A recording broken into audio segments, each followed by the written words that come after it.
जलसे में आने वालों, मुस्तफ़ा जाने रहमत की ज़िंदगी तुम्हारे लिए बेहतरीन नमूने अमल है। जलसे में आने वालों, अपने घरों को जाओ तो कसम खा के जाओ कि अब अगर मुझे रात को अपने बिस्तर पे सोना भी है तो सोऊंगा बाद में, मुस्तफ़ा का सुन्नत तरीका पहले देखूंगा। और अब तो मोबाइल तुम्हारी जेबों में है, तुम्हें कहीं जाने की जरूरत नहीं, मोबाइल पे निकालो सोने का सुन्नत तरीका क्या है और सुनो, और सुन्नत तरीके पे सो। अगर खुदा की कसम सुन्नत तरीके पे सो के मर गए तो जन्नत के हकदार हो के उठाए जाओगे। दुनिया की बातों पे बहुत हमें यकीन है, मगर खुदा की कसम मदीने वाले मुस्तफ़ा की बात पे जर्रा बराबर हमें यकीन नहीं, जर्रा बराबर भी उस पर अमल नहीं हमारा। एक बात बताओ, अगर हम बीमार होते हैं तो डॉक्टर के पास जाते हैं, अगर डॉक्टर ये कह दे मीठा ना खाना तो चाहे काजू की बनी हुई कतली क्यों ना हो छोड़ देते हैं। बात है कि नहीं है? चाहे आगरे का पेठा क्यों ना हो छोड़ देते हैं, चाहे मथुरा का पेड़ा क्यों ना हो छोड़ देते हैं। क्यों? डॉक्टर ने मना कर दिया। डॉक्टर से कहने से तूने 50 तरह का चीज छोड़ दिया, अल्लाह उसके रसूल के कहने से एक बार हराम छोड़ के देख।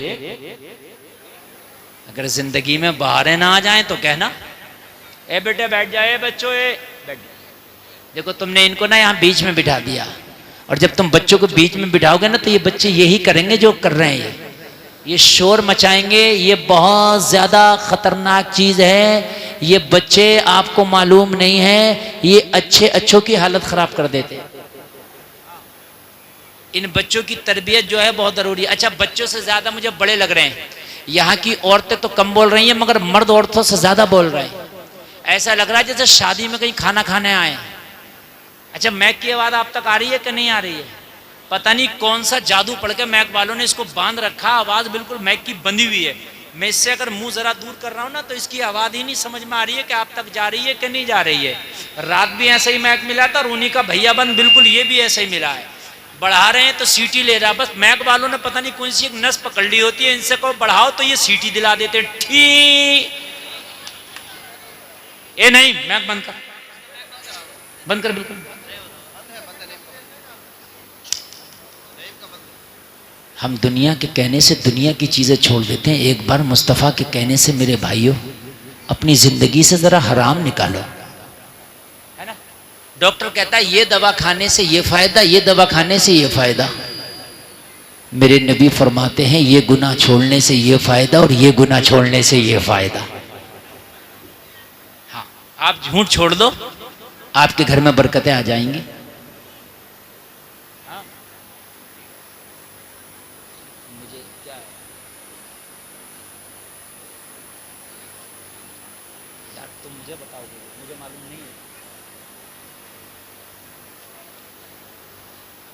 बोलिए सुभान अल्लाह। कोई मुस्तफ़ा जाने रहमत सल्लल्लाहु ताला अलैहि वसल्लम की जिंदगी, बस यही मेरी तकरीर का उन्वान है। हदीस है नबी की, इसको कोई टाल नहीं सकता, कोई बदल नहीं सकता। कितनी भी बड़ी बीमारी हो सदका कर दो, सदका करने से बीमारी टल जाती है। हम डॉक्टर को तो हजारों लाखों रुपए दे देंगे, लेकिन सदका करने के लिए हमारे पास पैसा नहीं है। सदका क्या है? सदका ये नहीं है कि मुर्गा ले दो किसी को, बकरा दे दो ना। सबसे बेहतर सदका है कि किसी गरीब को पैसा दे दो। उसे कपड़े की जरूरत होगी कपड़ा खरीद लेगा, रजाई की जरूरत होगी रजाई खरीद लेगा, कंबल की जरूरत होगी कंबल खरीदेगा, राशन की जरूरत होगी राशन खरीदेगा। तूने मुर्गा दिया, बकरा दिया तो सिर्फ गोश्त मिलेगा, पैसा दिया तो जो वो चाहेगा वो उसे हासिल हो जाएगा। भाई यही बात है कि नहीं? तो पैसा दे दो, सदका करने की आदत डालो। सदका ज़कात से अलग है, ज़कात सदक़े में नहीं है, ज़कात अलग है, सदका अलग है। सदका तो ये जब भी तुम्हारा दिल करे, जितना दिल करे किसी गरीब को दे दो। सदका करने से बीमारियां टल जाती हैं, जिंदगी आसान हो जाएगी। आज मैंने तकरीर का उन्वान ही ये बनाया है कि जिंदगी हार्ड है, परेशानी में जिंदगी आसान कैसे हो। सुकून कहाँ मिलेगा? मैंने बताया कि तुम्हारे यहाँ सेंटर है, मस्जिद है, सुकून की जगह है। ये बीमारियां कैसे दूर हो? सुन्नत पे अमल करो, इंशाअल्लाह बीमारियां दूर होंगी। सदका करो, अगर बीमार होगे तो अल्लाह ने अगर चाहा तो सदका करने से बीमारी टल जाए। मिस्र का ना काहिरा, मिस्र की एक राजधानी है। मिस्र एक मुल्क है, उसकी काहिरा राजधानी है। वहाँ का एक बहुत अमीर शख्स जो कारखानों का, फैक्ट्रियों का मालिक, इत्तेफाक से हार्ट का बीमार हो गया। जब चेकअप कराने के लिए गया तो डॉक्टर ने कहा तू हार्ट का बीमार है, हार्ट का मरीज है, चंद दिन का मेहमान है, ये जो तेरे हार्ट में सुराख है ना ये बढ़ जाएगा और तू एक दिन मर जाएगा। कहने लगा इसका कोई इलाज? कहने लगा अभी तक इसका कोई इलाज नहीं बना। परेशान घर आया, बच्चों ने पूछा बाप अफसरदा क्यों है? कहा डॉक्टर ने मेरी मरने की डेट फिक्स कर दी है। कहा बाप खामोश क्यों है? कहा डॉक्टर ने मेरे मरने की डेट फिक्स कर दी है, चंद दिन का मेहमान हूं, चंद दिन के बाद शायद तुम मेरी कब्र पे आया करो, शायद कब्र पे ना भी आया करो। इतना कह के रोने लगा। होगा क्या है? कहने लगा दिल में जो सुराख था वो बढ़ गया, डॉक्टर मना करता इसका कोई इलाज नहीं है। घर वालों ने कहा था तेरी फैक्ट्रियां किस दिन काम आएंगी, तेरे कारखाने किस दिन काम आएंगे? अभी तो काहिरा के हॉस्पिटल के डॉक्टर ने जवाब दिया है ना, इससे बड़ा भी हॉस्पिटल अभी बाकी है, तुझे अमेरिका लेकर के जाएंगे, वहां तेरा इलाज कराएंगे। क्यों परेशान होता है? वहां कोई ना कोई सूरत निकलेगी, वहां एडवांस टेक्नोलॉजी है, वहां निकलेगी। ले गए और वहां जाकर के इसको दिखाया। जैसे ही इसको दिखाया, चेकअप कराया, तो जो काहिरा के डॉक्टर ने बताया था सेम वही रिपोर्ट में आया। दिल में सुराख है, चंद दिन का मेहमान है। डॉक्टर ने जवाब दिया घर ले जाओ। नाउमीदी तो फिर बढ़ गई, गम में इजाफा हो गया। एक एक के गले से चिपक चिपक कर रोता था, लिपट लिपट कर रोता था। अगर डॉक्टर किसी को जवाब दे दे तो चंद दिन का मेहमान है, तो उससे पूछो कि इसके दिल पे क्या गुजरती होगी। घर आया, सारे मेहमान आए हुए थे खैरियत के लिए, अयादत के लिए। रो रहा था। किसी ने कहा क्यों रोता है? कहा वो जिंदगी की बहारें चली गई। कभी मेरे घर में मेहमान आते थे ना, तो बाजार जाके उनके नाश्ते और खाने का इंतजाम मैं ही किया करता था। वो बहारें चली गई। एक एक से पूछ रहा है कि मेरी कब्र पे आया करोगे, कि मेरे लिए कभी साले सवाब भी किया करोगे या भूल जाओगे? आज इसका अपने कारखाने, अपनी फैक्ट्रियां सभी से बेकार नजर आ रही थी। डॉक्टरों ने जवाब दे दिया था, और जलसे में आने वालों अगर कितने भी अमीर हो और अगर डॉक्टर बीमार कह के तुम्हें जवाब दे दे, तो खुदा की कसम अगर बैंक के भी मालिक हो ना, तो हर चीज तुम्हें वीरान और बर्बाद नजर आने लगती है। किस काम की ये बैंक और किस काम के ये पैसे?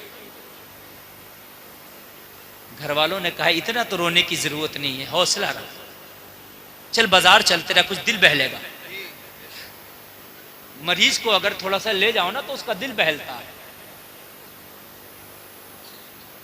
हमारे यहाँ क्या होता है, अगर मरीज की खैरियत के लिए जाए, उसके सीने पे बैठ कर उसकी बीमारी का उसकी बीमारी का तस्करा करते हैं।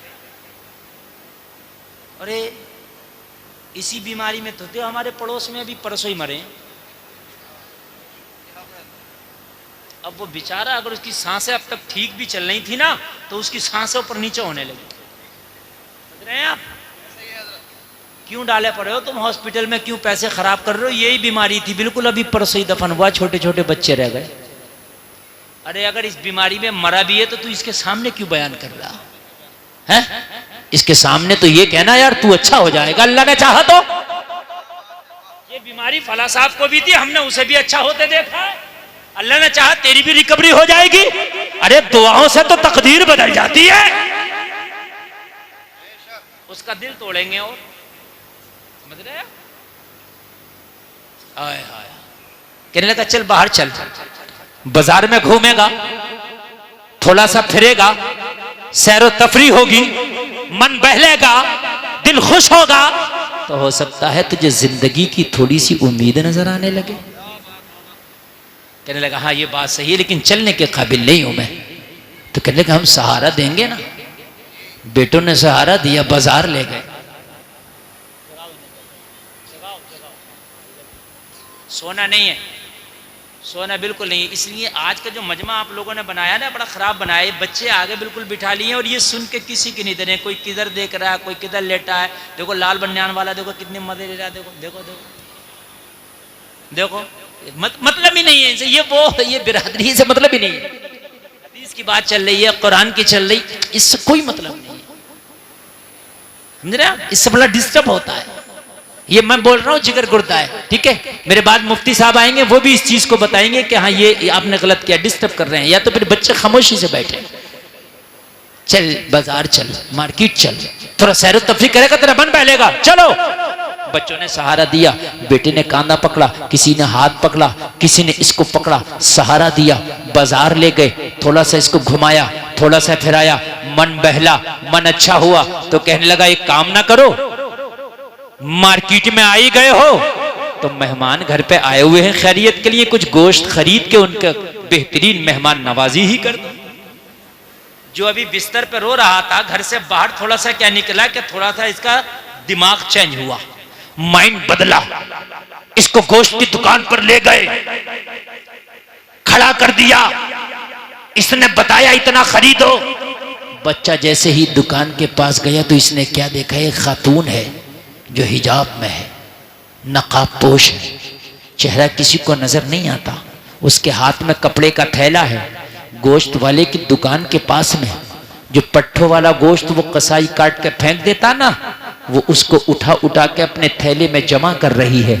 ये बीमार था, तजस्सुस हुआ, जहन में ये सवाल पैदा हुआ, आखिरकार ये खातून क्या कर रही है? इस गोश्त को तो कुत्ता और बिल्ली भी जल्दी नहीं खाते, इस गुदूद और पट्ठे वाले गोश्त को ये उठा उठा के थैला में क्यों जमा कर रही है? इसने अपने एक बेटे को इशारा किया कि जरा इस खातून को मेरे पास लेके आ। बेटा उसके पास बुला के लाया।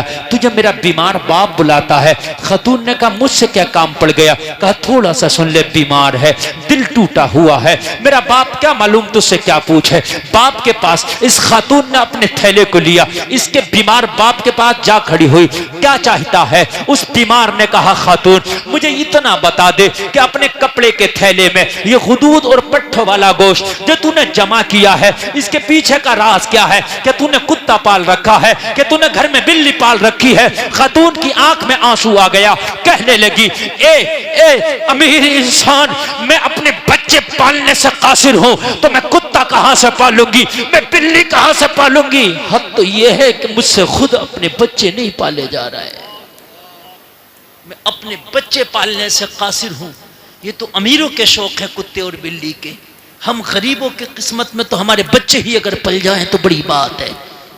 तो कहने लगी फिर ये गोश्त क्यों जमा कर रही है? कहने लगी बात इतनी सी है कि रात मेरे बच्चे ना पड़ोसी के बच्चों के साथ खेल रहे थे।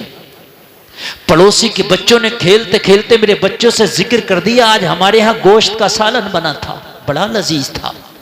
मेरे बच्चों ने कभी गोश्त का सालन खाया नहीं, मेरी गुर्बत उन्हें कभी गोश्त खिला ना सकी। मेरी गुर्बत ने तो उन्हें फाके दिए, या कभी सूखे टुकड़े या अमीरों के घरों के बर्तन साफ किए, जो बचा हुआ खाना बचा वो लेकर के आई, उसी से मेरे बच्चों की जिंदगी गुजरती है। मेरे बच्चों ने कभी ताजा गोश्त नहीं खाया। पड़ोस के बच्चों ने जिक्र कर दिया कि आज मेरा बाप ताजा गोश्त लाया था, वो सालन खाया है, भुना हुआ गोश्त खाया, बड़ा लजीज था।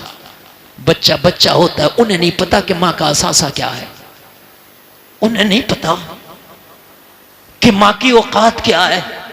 बच्चे घर में आए, माँ से जिद करने लगे, ओ माँ हमें भी भुना हुआ गोश्त चाहिए। मेरे नबी फरमाते हैं कि अगर तेरे घर में गोश्त बने ना तो अपनी हांडी में एक प्याला पानी ज्यादा डाल, ताकि एक प्याला शोरबा अपने पड़ोसी को दे सके। अगर ऐसा ना कर सको तो ऐसे वक्त में खाना खाओ कि तेरे गरीब पड़ोस के बच्चे सो जाए।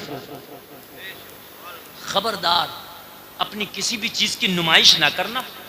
नबी फरमाते हैं किसी यतीम बच्चे के सामने अपने बच्चे को प्यार ना करना, उसे बाप की याद आ गई दिल टूट जाएगा। किसी गरीब के सामने अपने माल की नुमाइश ना करना, उसे अपनी गुर्बत के दिन याद आ गए तो उसका दिल टूट जाएगा। हमारे अंदर तो आदत पड़ गई है नुमाइश और दिखावे करने की।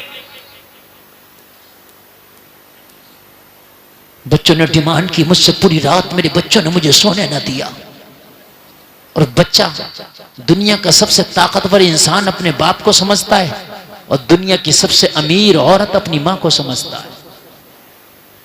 कोई बाईद नहीं कि बच्चा जहाज उड़ता देख ले बादलों में तो मां से आके कहता, मां मैंने जहाज उड़ता देखा, मुझे भी जहाज चाहिए। उसे पता नहीं कि मेरी मां का असासा है या नहीं है।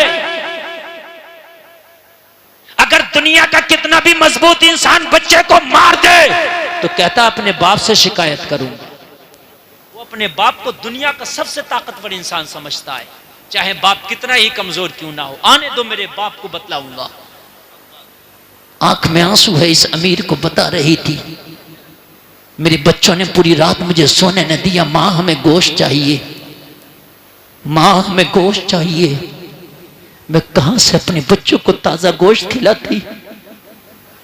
मेरे घर में तो अक्सर चूल्हा ही नहीं जलता, मेरे घर में तो अक्सर बच्चे फाके से सोते हैं, मेरे घर में तो अक्सर गरीब अमीरों के बर्तनों के जो साफ किए हुए खाने होते हैं ना, वो मेरे बच्चे खा के सो जाते हैं। रात इत्तेफाक से पूरी रात जिद में गुजारती बच्चों ने। क्या करती मां, दिल पिघल गया। क्या करती मां हूं, बच्चों की बात को टाला ना गया। मैंने बच्चों से बात की, बेटा सुबह तो होने दो, तेरी मां थैला लेके जाएगी, कुछ भी करे मगर तुम्हारे लिए भुने हुए गोश्त का इंतजाम करेगी। अपने गरीब बच्चों से वादा करके आई थी कि आज गोश्त जरूर खिलाऊंगी, लेकिन जैसे ही थैला लेके मैं घर से बाहर निकली तो खुद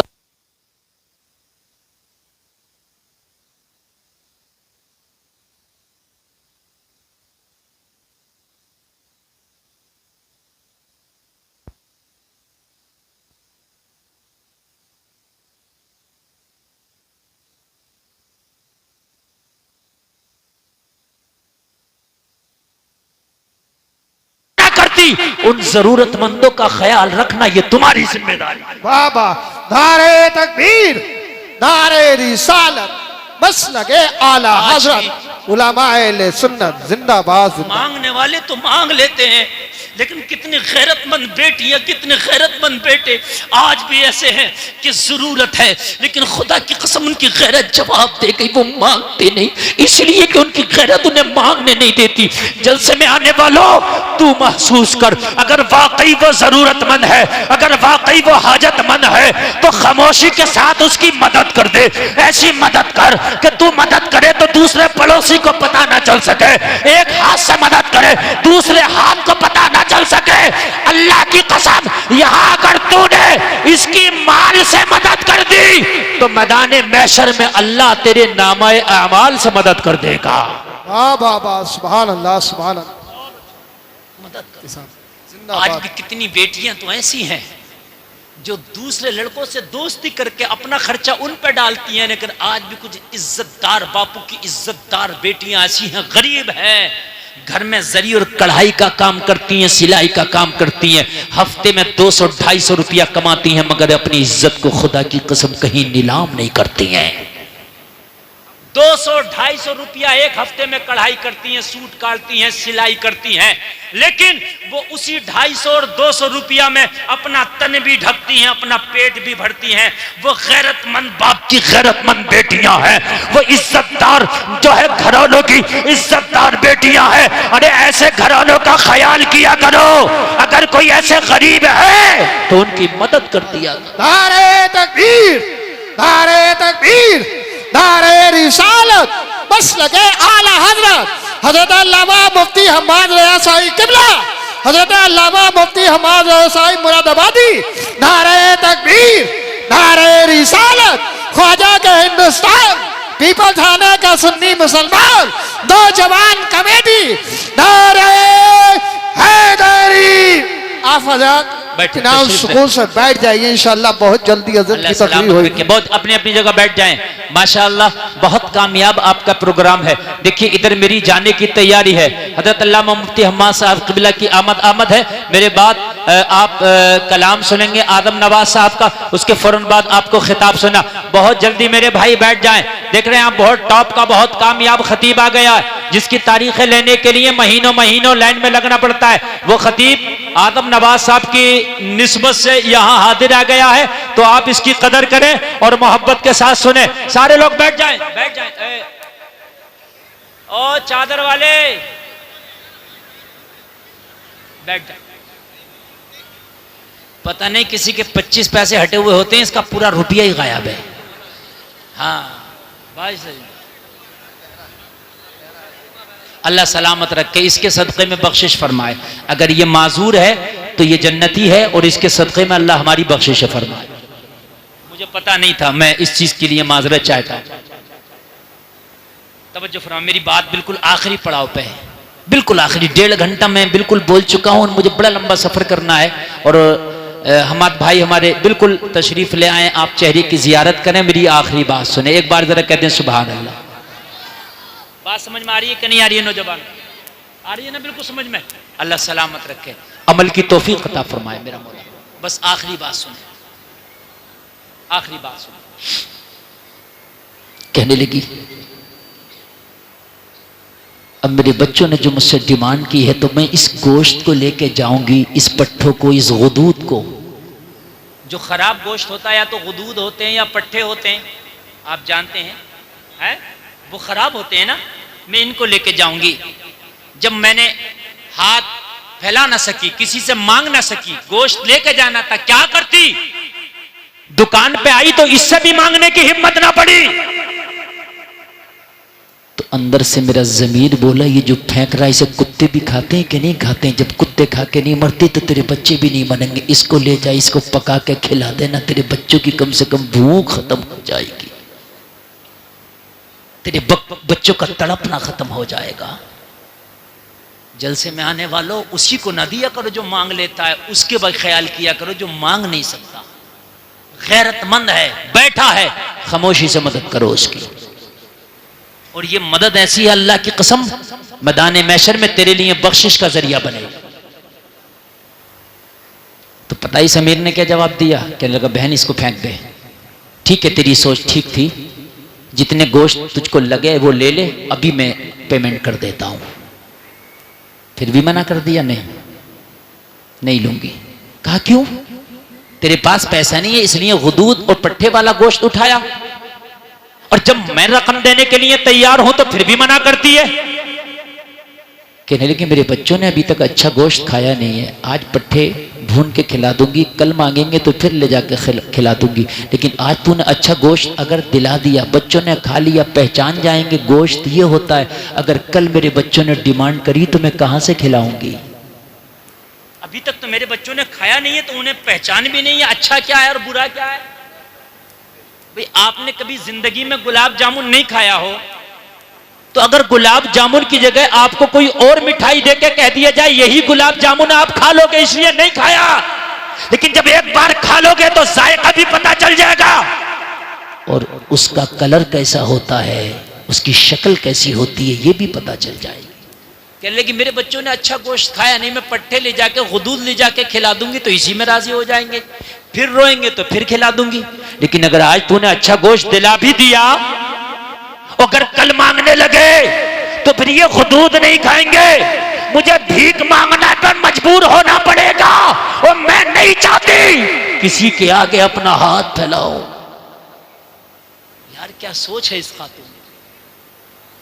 इसने सोचा डॉक्टर ने भी मेरी गिनती के दिन बता दिए, और मेरी भी जिंदगी का क्या भरोसा। डॉक्टर ने तो बताया तू जिंदगी के आखिरी पड़ाव पे है। कहने लगा, बहन तू परेशान ना हो। हाँ, इसने भी अपने दिल को खोल दिया। बहन परेशान ना हो, आज भी ले जा, और जब जब तेरे बच्चे गोश्त की फरमाइश करे, तेरे घर में जरूरत महसूस हो, इसी दुकान पे आया करना, जरूरत के मुताबिक ले जाया करना। डॉक्टर ने मेरी जिंदगी तो चंद अय्याम बताए हैं, लेकिन जब तक मैं जिंदा रहूंगा हफ्ते के हफ्ते मैं हिसाब किया करूंगा, अगर मैं मर गया वसीयत कर दूंगा मेरे बच्चे तेरे गोश्त का हिसाब कर दिया करें। वाह वाह वाह वाह, क्या अच्छे मेरे बच्चे तेरे गोश्त का हिसाब कर दिया करेंगे। और नबी फरमाते हैं सदका करो, सदक़े से बीमारियां टल जाती। आखिरी बात सुन ले जरा, ये गोश्त लेके गई, कहने लगी अब ठीक है, अब ठीक है। लेके गई, इसने भूना, बनाया, दस्तरखान लगाया, दस्तरखान सजा। गरीब बच्चे जिन्होंने कभी लोगों बर्तनों के बचे हुए खाने खाए थे, जिन्होंने हांडियों के बचे हुए खाने खाए थे, लोगों वो बच्चे जिन्होंने खुश खाने खाए थे, वो बच्चे कि जिन्होंने लजीज खाने कभी खा ना सके थे, आज जब भुना हुआ गोश्त इनको दस्तरखान पे नजर आया, भुना हुआ गोश्त जब हलक के नीचे उतरा और उस गोश्त की लज्जत इन गरीब बच्चों को महसूस हुई, बच्चे मुस्कुरा के कहने लगे माँ हम अल्लाह की बारगाह में दुआ करते हैं कि जिसने हमारे दस्तरखान पे ये लजीज ग़िज़ा का इंतजाम किया है, अल्लाह ताला उसकी जिंदगी में बहारें पैदा कर दे। बाबा नारे तकबीर, नारे रिसालत, बस लगे आला हजरत हजरत अल्लामा मुफ्ती गुलफाम रजा। अल्लाह ताला उसकी जिंदगी में बहारें पैदा कर दे। इधर रोजाना बच्चे गोश्त खा रहे हैं, दुआ कर रहे हैं, इधर दुआ हो रही है, उधर अल्लाह का करम हो रहा, बीमार की दवा हो रही। बहुत अच्छे। डॉक्टर ने जो 2-3 महीना बताया था मरने का टाइम के इतने दिन में मर जाएगा, वो जो 2-3 महीना आया, मरा तो नहीं, बिस्तर से सही होकर खड़ा हो गया। सब हैरत में पड़ गए, क्या हो गया? तुझे तो कोई हमने नुस्खा भी नहीं खिलाया, दवा भी नहीं खिलाया, तुझे क्या हो गया? कहने लगा बिल्कुल फिट हूँ, मेरा हार्ट भी सही काम कर रहा है, मेरा किडनी भी सही काम कर रहा है, अब मेरे अंदर की जो ताकत है वो भी ठीक है, मेरा सांस भी ठीक है। कहने लगा फिर हो कैसे गया? कहने लगा ये तो मैं भी हैरान हूँ कि ये ठीक हो कैसे गया। चलो चेकअप ना करा ले। चेकअप कराने के लिए अमेरिका के उसी डॉक्टर के पास गए जिसने चंद महीने पहले चेकअप करके कहा था ले जाओ। अच्छा, डॉक्टर के पास रोजाना सैकड़ों मरीज आते हैं तो सबका तो चेहरा याद नहीं रहता ना। हम रोजाना हजारों लोगों में बोल रहे हैं तो सबको तो हम नहीं पहचानेंगे। तो अब ये कई महीने के बाद जब पहुंचा डॉक्टर के साथ, मेरा इलाज होना है और साहब मेरा चेकअप कीजिए, तो डॉक्टर ने चेकअप का घर चले जाओ। तो कहा भाई तूने इसके अलावा अपनी डिग्री में कुछ सीखा कि नहीं सीखा? घर चले जाओ। 3 महीने पहले आया था तब भी घर चले जाओ, 3 महीने बाद आया तब भी घर चले जाओ। के अलावा तूने कुछ पढ़ा क्या नहीं पढ़ा? तो आगे बोला जो चाहो वो खाओ, जो चाहो वो पियो। कहा 3 महीने पहले भी यही बतलाया था। अच्छा, जब आदमी लाइलाज हो जाता है और डॉक्टर को ये लगे कि मर्ज इसका ऐसा हो गया कि दुनिया में कोई दवा भी इसे कारगर साबित नहीं होगी, तो डॉक्टर क्या कहता है? इसकी खिदमत कर लो, जो चाहे खिलाओ पिलाओ। ये कहता कि नहीं कहता है? या फिर बिल्कुल नॉर्मल हो तब कहता है जो चाहो खाओ पियो। तो डॉक्टर से कहा कि तूने अलावा अपनी डिग्री में 2 बातों के घर जाओ, जो चाहो खाओ पियो, कुछ सीखा कि नहीं सीखा? कहा क्या मतलब? कहा 3 महीने पहले भी कहा था घर जाओ, जो चाहे खाओ, जो चाहो पिलाओ, और अब भी कह रहा घर जाओ, जो चाहे खाओ, जो चाहे पियो। तो कहने लगा 3 महीने का तो पता नहीं मगर अब का पता है। 3 महीने का उसको याद थोड़ी है डिग्री, उसके उसमें रिपोर्ट में क्या आया था? तो कहा अब का क्या है? चल 3 महीने पहले का तो मुझे पता, तू बता अब क्या है मेरी रिपोर्ट में? कहा रिपोर्ट साफ है, मामला नॉर्मल है, तो जो चाहे खाओ, जो चाहे पियो। कहा डॉक्टर साहब सही से चेकअप किया है? कहा दोबारा कर लो चेकअप। कहा भाई बिल्कुल सही से किया है। तो कहा क्या आया? कहा बिल्कुल दिल साफ। वाह वाह वाह, सुभान। दिल क्या आया? हार्ट साफ। इसने कहा नहीं साफ नहीं है, सुराख है। कहा नहीं बिल्कुल साफ है। कहा नहीं सुराख है। कहा साफ है। डॉक्टर जलाल में आ गया, कहने लगा डॉक्टर मैं हूं कि तू? मैं कह रहा हूं साफ है तो जाना। तो इसने पहली वाली रिपोर्ट निकाली। वो पहली वाली रिपोर्ट निकाल के बोला डॉक्टर साहब ये भी आप ही की है।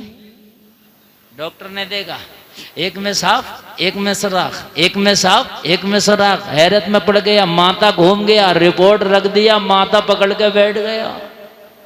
कहने लगा 3 महीना पहली रिपोर्ट बता रही है दुनिया में कोई दवा ना बनी जो तुझे सही कर सके, और अभी की रिपोर्ट बता रही है कि तेरे दिल में कभी कोई मर्ज ही नहीं लगा था। ये तो बता कि ये कमाल हो कैसे गया? ये किसका नुस्खा खा के आया है?